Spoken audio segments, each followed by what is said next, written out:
Hello everyone, welcome back. Welcome to the Ojas study Gujarat. મારું નામ છે પરેશ ધારવિયા. સ્વાગત છે તમારું ઓજસ સ્ટડી ગુજરાતની અંદર. વિદ્યાર્થી મિત્રો, આવનારી પીએસઆઈ અને કોન્સ્ટેબલ માટે આપણે મેથ્સના ક્લાસ સ્ટાર્ટ કર્યા છે. આ ઉપરાંત તમે આપણી એપ્લિકેશનની અંદર વિદ્યાર્થી મિત્રો મટીરીયલ પણ મેળવી શકશો, એ પણ ફ્રીમાં. ડિસ્ક્રિપ્શનમાં લિંક આપેલી છે. જો હજી સુધી એપ્લિકેશન ડાઉનલોડ ન કરી હોય તો ડાઉનલોડ કરી લેશો છે. આવનારી એક્ઝામ માટે આપણે તદ્દન ફ્રી ક્લાસ સ્ટાર્ટ કરી રહ્યા છે. આ ઉપરાંત એપ્લિકેશનની અંદર વિદ્યાર્થી મિત્રો તમે મોક ટેસ્ટ પણ આપી શકશો. લાઈક કરજો, શેર કરજો અને સબસ્ક્રાઇબ કરજો તમારા સાથી વિદ્યાર્થી મિત્રો સુધી ચેનલને, અથવા તો લિંકને શેર ચોક્કસ કરી દેશો છે. આપણે ગઈકાલના ક્લાસની અંદર કંઈક નંબર સિસ્ટમની ચર્ચા કરી હતી, કેવા પ્રશ્ન પૂછાય છે અને આવનારી એક્ઝામ માટે શું શું ધ્યાનમાં રાખવા જેવી બાબત હતી, એ તમામ આપણે ચર્ચા કરેલી છે. આજના ક્લાસની અંદર આપણે ચર્ચા કરીશું દશાંશ અપૂર્ણાંક. કોને કહીશું દશાંશ અપૂર્ણાંક? તો પહેલી વસ્તુ એ કે વિદ્યાર્થી મિત્રો, અપૂર્ણાંક એટલે શું? તો આપણે એને કહી શકીએ કે જે સંખ્યા પૂર્ણ નથી. શું કહેવાય એને? કે જે સંખ્યા પૂર્ણ નથી તેને કહેવામાં આવે છે અપૂર્ણાંક. દાખલા તરીકે કેવી સંખ્યા? તેને કહેવામાં આવે છે અપૂર્ણાંક. ઉદાહરણ તરીકે વાત કરીએ તો વિદ્યાર્થી મિત્રો, ઉદાહરણ તરીકે 3/5 છે, 5/3 છે, 2/3 છે, અથવા તો 5/2 છે. આ તમામ છે એ તમામે તમામ શું છે? તો કે તમામે તમામ અપૂર્ણાંક છે. શું છે? આને આપણે અપૂર્ણાંક કહીશું. આમાં વિદ્યાર્થી મિત્રો, આ દાખલા તરીકે 5/3 છે ને, તો ઉપરનો હોય ને એને કહેવાય અંશ, અને નીચેનો છે ને તો એને કહેવાય છેદ. આ લગભગ બધાને ખબર જ હશે, છતાં પણ આપણે બેઝિક લેવલથી લીધું છે, તો એકવાર બધી બાબતોની વ્યવસ્થિત ચર્ચા કરી લઈએ. અથવા તો આને અંશને વિદ્યાર્થી મિત્રો બીજા શબ્દમાં કેવું હોય ને તો આને તમે પૂર્વ પદ પણ કહી દેશો છે, અને આને કેવું હોય ને તો આને કહેવામાં આવે છે ઉત્તર પદ. હે ને? એ કોઈ પૂર્વ પદ, એ કોઈ છે ઉત્તર પદ. ઉપરનો અંશ હોય, નીચેનો છેદ હોય છે. ક્લિયર? ચલો, એનું આપણે વર્ગીકરણ કરીએ. અપૂર્ણાંકનું વર્ગીકરણ. કયા કયા વર્ગીકરણ આવે? વર્ગીકરણ તો અપૂર્ણાંકનું વર્ગીકરણની ચર્ચા કરીએ તો વિદ્યાર્થી મિત્રો, ઘણી વખત સાદો અપૂર્ણાંક હોય, ઘણી વખત શુદ્ધ હોય. એક વિદ્યાર્થી મિત્રો સાદો અપૂર્ણાંક હોય. સાદા અપૂર્ણાંકને 3 ભાગની અંદર વિભાજિત કરવામાં આવે છે. સાદા અપૂર્ણાંકના કેટલા ભાગ? 3 ભાગ. સાદા અપૂર્ણાંકમાંથી એક હોય ને એને કહેવાય શુદ્ધ. શું કહેવામાં આવે છે? શુદ્ધ અપૂર્ણાંક. બીજો હોય ને તો એને કહેવામાં આવે છે અશુદ્ધ અપૂર્ણાંક. અને ત્રીજો છે ને એને કહેવામાં આવે છે મિશ્ર. શું કહીશું? મિશ્ર.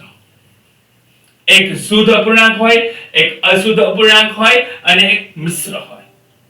આ 3 પાર્ટ પાડવામાં આવે છે. કોના 3 પાર્ટ પડે છે? તો કે વિદ્યાર્થી મિત્રો, સાદાના અપૂર્ણાંકનો એક ભાગ સાદો અને સાદાના 3 ભાગ. બરાબર છે? ચલો, એના વિશે સૌથી પહેલા આપણે શુદ્ધની ચર્ચા કરીએ કે શુદ્ધ કોને કહેવાય? સાહેબ, અંશ નાનો હોય, યાદ રાખજો, અંશ નાનો અને છેદ મોટો. હે ને? અંશ નાનો હોય અને છેદ શું હોય? તો કે મોટો હોય. આને શું કહેવામાં આવે? શુદ્ધ કહેવાય. દાખલા તરીકે વિદ્યાર્થી મિત્રો, 5/9. તો જુઓ, આનો અંશ નાનો છે, જુઓ આનો છેદ મોટો છે. બરાબર છે? બીજા શબ્દની અંદર તો કે 2/7. જુઓ, આને શું કહીશું? જેનો અંશ નાનો અને છેદ મોટો હોય તો એને આપણે કયા નામથી ઓળખવામાં આવે છે? તો એને શુદ્ધ તરીકે પણ ઓળખવામાં આવે છે. આની અંદર વિદ્યાર્થી મિત્રો, જવાબ હંમેશા 1 થી નાનો આવે. યાદ રાખજો, આની અંદર શું હોય? તો કે જવાબ હંમેશા 1 થી નાનો આવે. આ યાદ રાખવાનું. બરાબર છે? જવાબ હંમેશા 1 થી નાનો આવે છે શુદ્ધ અપૂર્ણાંકની અંદર. સાહેબ, આને શું કહેવાય? અશુદ્ધ એટલે શું? તો કે સાહેબ આનું વિરોધી, કે જેનો અંશ મોટો હોય, અંશ મોટો અને છેદ નાનો અને છેદ નાનો, તો આને શું કહેવામાં આવે છે? આને અશુદ્ધ કહેવામાં આવે છે. આનો જવાબ હંમેશા 1 થી મોટો હોય. જવાબ હંમેશા 1 થી મોટો હોય, આ ધ્યાન રાખવાનું. ઉદાહરણ તરીકે વિદ્યાર્થી મિત્રો 7/3, 5/2 આવા બધા 1 થી મોટો હોય છે આનો જવાબ. અને ત્રીજો છે મિશ્ર.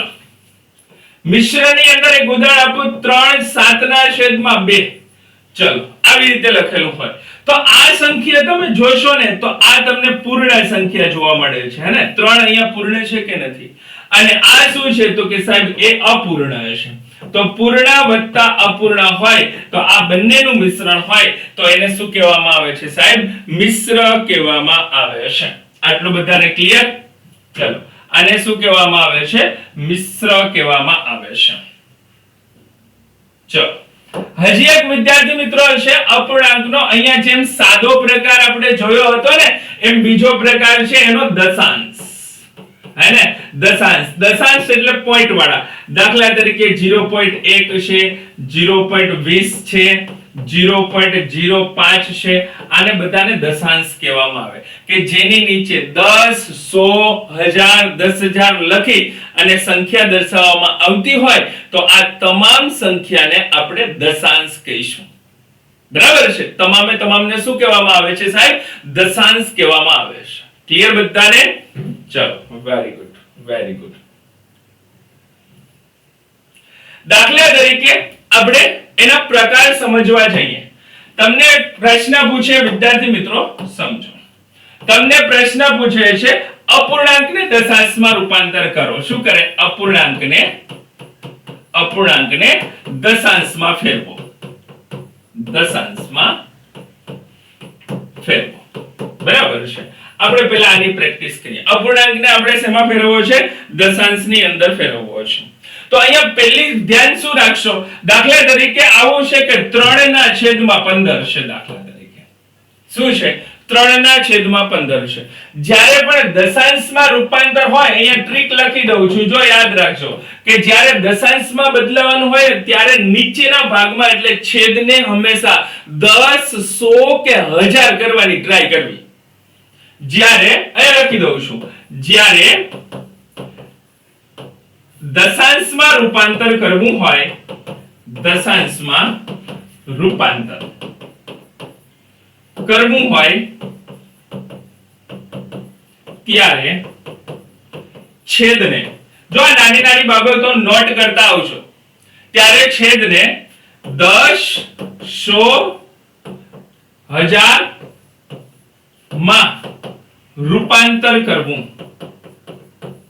શું કરવું? રૂપાંતર કરવું. ચલો ઉદાહરણ જોઈએ. 3/15 એક આપણું પહેલું ઉદાહરણ છે. બરાબર છે? 3/15 છે. આ યાદ રાખજો. અથવા તો વિદ્યાર્થી મિત્રો તો આને 5 તેરી 15 કહેવાય કે ના કહેવાય? તો આ 1/5 થઈ ગયું કે ના થઈ ગયું? પહેલા એ જોવાનું અંશ અને છેદના ભાગ ઉડે છે કે નથી ઉડતા. જો ઉડતા હોય તો ઉડાડી દેવાના અને ટૂંકું રૂપ લઈ લેવાનું. આને શું કહીશું? મેં 1/5 કહ્યું ને એને ટૂંકું રૂપ કહ્યું. હજી વિદ્યાર્થી મિત્રો આ છે જ અપૂર્ણાંક. તો આપણે એને દશાંશમાં રૂપાંતર કરવું હોય તો વિદ્યાર્થી મિત્રો 5 ને આપણે 10 વડે ટ્રાય કરી શકીએ. 5 દુ 10. બરાબર છે? તો આ 1/2 છેદમાં 5/2. તો આ 2/10 થાય તો સાહેબ આ પણ શું થશે? તો કે આ તો વિદ્યાર્થી મિત્રો 1/5 જ થઈ ગયું. બરાબર છે? આ 1/5 થઈ ગયું. પણ આપણે વિદ્યાર્થી મિત્રો આને 0.2 લખી શકીએ કે ના લખી શકીએ? તો આ રૂપ થયું ને, આ રૂપ એને કહીશું આપણો દશાંશ. શું કહીશું? દશાંશ. જુઓ આને આપણે દશાંશ કહીએ છીએ. સાહેબ આ તો નાનકડી બાબત છે, કંઈક મોટું ઉદાહરણ દો ને. ચલો મોટું ઉદાહરણ લઈએ સાહેબ. 23/25. 23/25. તો વિદ્યાર્થી મિત્રો આને કેટલા વડે ગુણીએ તો 100 થાય? 10 નહીં મેળ પડે, 100 કરવા પડશે. તો 25 ચોક 100 થાય. તો આને 23 × 4 કરો, નીચે 25 ગુણ્યા 4 કરો. 25 ચોક 100 થઈ જાય કે ના થઈ જાય? 25 ચોક 100 થાય કે ના થાય? 4 તેરી 12 ને 4 દુ 8 ને 1 9 એટલે આ 92 ના છેદમાં 100 થશે. તો આનો અશુદ્ધ એટલે કે દશાંશ સ્વરૂપ શું થઈ જશે? બે આંકડા પહેલા પોઈન્ટ એટલે 0.92. જુઓ આ એનું દશાંશ સ્વરૂપ છે. હે ને? તો મેં શું કર્યું છે તો કે સાહેબ છેદને 100 10 કે 1000 માં રૂપાંતર કરવાની ટ્રાય કરી અને આપણે દશાંશની અંદર રૂપાંતર કરીએ છીએ. ક્લિયર ભાઈ? આ મુદ્દો બધાને ડન. આને કહીશું અપૂર્ણાંકમાંથી દશાંશમાં રૂપાંતર. આપણી ટ્રીક યાદ રાખજો કે જ્યારે દશાંશમાં રૂપાંતર કરવું હોય ત્યારે છેદને 10 100 1000 માં રૂપાંતર કરવું. તો અને તો જ તમને સહેલું પડશે. ચલો એના પછી બીજા દાખલા કેવી રીતે પૂછાય છે? સાહેબ તમને એમ કે અપૂર્ણાંકને સરવાળા કરો. અપૂર્ણાંક હોય અપૂર્ણાંકના સરવાળા કરો. સરવાળા, બાદબાકી, ગુણાકાર, ભાગાકાર. આ તમને પૂછે કે અપૂર્ણાંકમાં તમારે શું કરવાનું છે? સરવાળા કરવાના છે, બાદબાકી કરવાની છે, ગુણાકાર કરવાના છે, ભાગાકાર કરવાના છે. બરાબર છે? દાખલા તરીકે પહેલા સરવાળા કરીએ. સરવાળાનું ઉદાહરણ તમને દઉં. સરવાળો, અપૂર્ણાંકનો સરવાળો કેવી રીતે થાય? તો વિદ્યાર્થી મિત્રો 3/7 વત્તા 2/5 હોય તો આનો સરવાળો કેમ કરવો? તો આપણી એક સિસ્ટમ છે. શું છે સિસ્ટમ? તો કે ચોકડી ગુણાકાર કરવો. આને અહીંયા ગુણાવો, આને અહીંયા ગુણાવો, આને આવી રીતે ગુણાવો. 5 તેરી કેટલા થાય? તો કે 15 થાય. 7 દુ કેટલા થાય? તો કે 14 થાય. 7 પચા કેટલા થાય? તો કે 35 થાય. તો આનો જવાબ શું આવશે? તો કે 29/35 આવી ગયા. અપૂર્ણાંકનો સરવાળો મેં કરી દીધો. શું કહ્યું છે? અપૂર્ણાંકનો સરવાળો. આને કહીશું અપૂર્ણાંકનો સરવાળો. બરાબર છે? આ અપૂર્ણાંકના સરવાળા. હજી એક બીજું ઉદાહરણ લઈએ. ચલો 2/3 વત્તા 7/2. ચલો શું થશે? તો કે 2 દુ 4 થશે. આ ચોકડી ગુણાકાર આને અહીંયા ગુણાવો 2 દુ 4, આને અહીંયા ગુણાવો 7 તેરી 21 થશે. છેદમાં આ બે નો ગુણાકાર થશે 2 તેરી 6 થશે. આ છે 25/6. આ શું થશે? 25/6. આ આપણે સરવાળાની રીત જોઈ. હવે વિદ્યાર્થી મિત્રો અપૂર્ણાંકની બાદબાકી જોઈએ. શેની બાદબાકી? અપૂર્ણાંકની બાદબાકી. ચલો બાદબાકી કેવી રીતે કરવાની? સાહેબ સેમ રીત 1/4 માઈનસ 4/5 હોય તો આ અહીંયા ગુણાવો, આ અહીંયા ગુણાવો ને નીચે બે આ ગુણાવો. બસ બાદબાકી પણ સેમ જ થશે ને? તો 5 એકુ કેટલા થાય? તો કે 5 થાય. આને અહીંયા ગુણાવો એટલે 5 એકુ 5. આ ચોકે ચોકે કેટલા થાય? 16 થાય. 5 ચોકે કેટલા થાય? 20 થાય. 5 માંથી 16 જાય તો જવાબ કેટલો આવે સાહેબ? 5 માંથી 16 જાય તો જવાબ કેટલો આવે? તો સાહેબ બાદબાકી મોટા પદની નિશાની એટલે -11/20 થશે ને? -11/20. આ તમે પહેલું અપૂર્ણાંકની અંદર જુઓ. બદલાવી દીધો અપૂર્ણાંકમાં. ભાઈ બધાને બરાબર ક્લિયર થાય છે? સાહેબ એક બીજું ઉદાહરણ લઈએ. 3/2 -5/3. ચલો અહીંયા ગુણાવો 3 તેરી કેટલા થશે? 9 થશે. અહીંયા ગુણાવો 5 દુ કેટલા થશે? 10 થશે. અને 2 તેરી કેટલા થશે? 6. આ -1/6 જવાબ આવશે. આ અપૂર્ણાંકની બાદબાકી કરી આપણે. ચલો અપૂર્ણાંકના ગુણાકાર જોઈએ. અપૂર્ણાંક 3/2 છે ગુણ્યા 2/1 હોય તો વિદ્યાર્થી મિત્રો ઉપરનો ગુણાકાર ને નીચેનો ગુણાકાર. 3 દુ કેટલા થાય? 6 અને 2 એકુ 2 કેટલા થાય? 2 થાય. અને 2 એકુ 2. 2 તેરી કેટલા થાય? 6 થાય. તો આને પૂર્ણ સંખ્યા આવી. આપણે જોતો તો અપૂર્ણાંક. આ નહીં ચાલે. ઉદાહરણ આપણે એક બીજું ઉદાહરણ. આપણે પૂર્ણ સંખ્યા નથી જોતી, અપૂર્ણાંક જોઈશે. ચલો 3/4 ગુણ્યા 1/2 કરો. 3 એકુ 3, 4 દુ 8. મળી ગયા કે ના મળી? નીચેનો ગુણાકાર કર્યો હશે, ઉપરનો મેં ગુણાકાર કર્યો છે. જ્યારે અપૂર્ણાંકને ગુણાકાર કરવાનો હોય ત્યારે ઉપર અને નીચેનો ગુણાકાર થાય. આ શેની વાત થઈ? તો કે ગુણાકારની વાત થઈ. શેની વાત થઈ છે? ગુણાકારની. સાહેબ હજી એક બીજું ઉદાહરણ લઈએ. બીજું ઉદાહરણ 11 ના છેદમાં 3 ગુણ્યા 7 ના છેદમાં 2. ચલો 11 + 77 થાય અને 3 દુ 6 થાય. સમજાય છે બધાને? આ નીચે નીચે અને ઉપર ઉપર. ચલો હવે અપૂર્ણાંકના ભાગાકાર લઈએ. અપૂર્ણાંકના ભાગાકાર. દાખલા તરીકે 2 ના છેદમાં 3 ભાગ્યા 8 છે. આવી રીતે છે. તો આ 8 છે વિદ્યાર્થી મિત્રો હંમેશા, અથવા તો વિદ્યાર્થી મિત્રો આમ લખો 8 ના છેદમાં 2 છે. ચલો અથવા તો 2 ને 8 ના છેદમાં, બીજું ઉદાહરણ દો, 8 ના છેદમાં 5 છે. ચલો 8 ના છેદમાં 5 છે. હવે ભાગાકારમાં શું કરવાનું ખબર છે?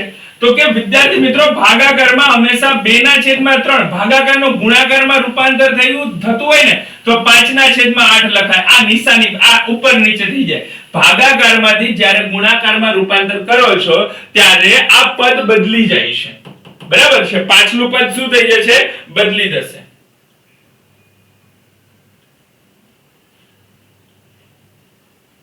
આ ખાસ ધ્યાન રાખજો. તો હવે આનો જવાબ શું હતો? ગુણાકાર તો આપણે શીખ્યા 5 દુ 10 8 તેરી 24. 5 દુ 10 અને 8 તેરી 24. અથવા તો આને ન લખેલું હોય, બીજું એક ઉદાહરણ લખેલું, કદાચ આવી રીતે લખેલું છે વિદ્યાર્થી મિત્રો 4 ના છેદમાં 7 ભાગ્યા 7 ના છેદમાં 8. ચલો બરાબર છે. અથવા તો ખાલી 7 લખેલા છે. ખાલી 7 લખેલા છે. તો 7 લખેલા કાઈ ન હોય તો એના છેદમાં 1 તો હોય કે ના હોય? કાઈ ન હોય તો શું હોય? એના છેદમાં 1 તો હોય ને. તો આનું રૂપાંતર કેમ થશે? તો કે 4 ના છેદમાં 7 ગુણ્યા 1 ના છેદમાં 7. બરાબર છે? આવી રીતે થશે. જો આ પદ મેં ઉલટાવી નાખ્યું કે ના ઉલટાવી નાખ્યું જુઓ. અને આનું 4 * 1 4 ને 7 7 49. આ થઈ ગયું સાહેબ અપૂર્ણાંકનો ભાગાકાર. આટલું બધાને ક્લિયર? આટલું બધાને ક્લિયર?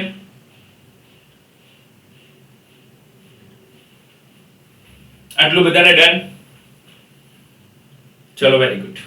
હવે વિદ્યાર્થી મિત્રો સૌથી મોટો અપૂર્ણાંક કયો? એવો એક પ્રશ્ન પૂછે. સૌથી મોટો અપૂર્ણાંક.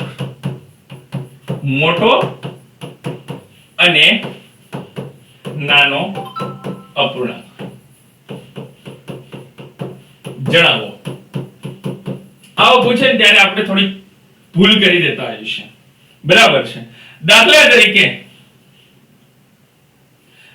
તરીકે આમ છે કે 3 ના છેદમાં 4 છે. શું છે? તો કે 3 ના છેદમાં 4 અને 4 ના છેદમાં 9 છે. આ બંને અપૂર્ણાંક જ છે.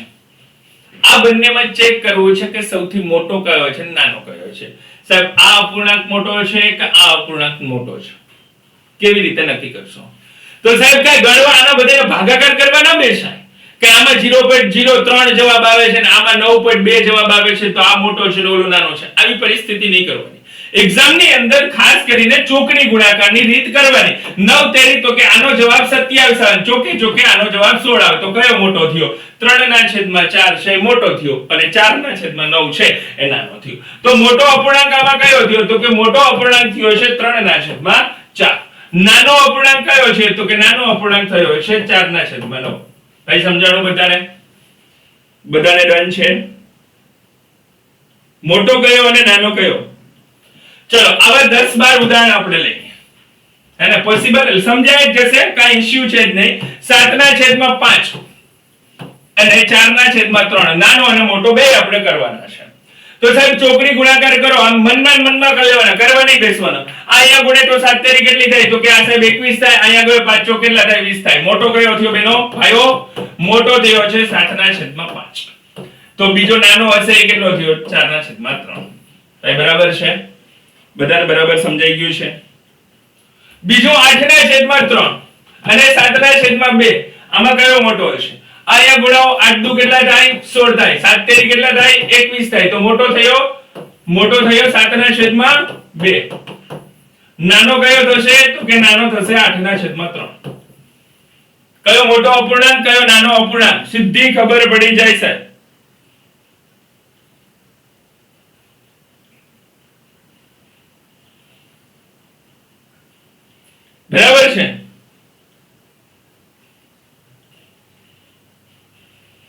ચલો આ તો બે ની વાત કરી, ત્રણ આપ્યા હોય એમાં તમને પૂછે કે નાનો કયો અને મોટો કયો, એની ચર્ચા કરીએ. દાખલા તરીકે તમને આપ્યું છે 3/5, એક 3/5, બીજો 2/7 અને ત્રીજો 4/3.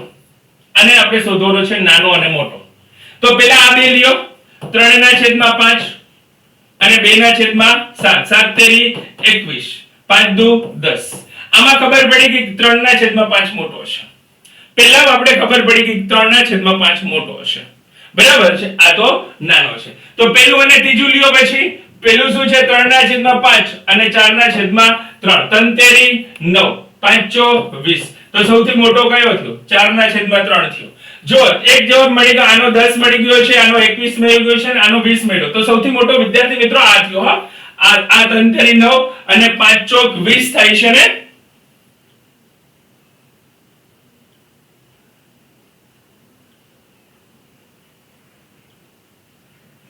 બરાબર છે.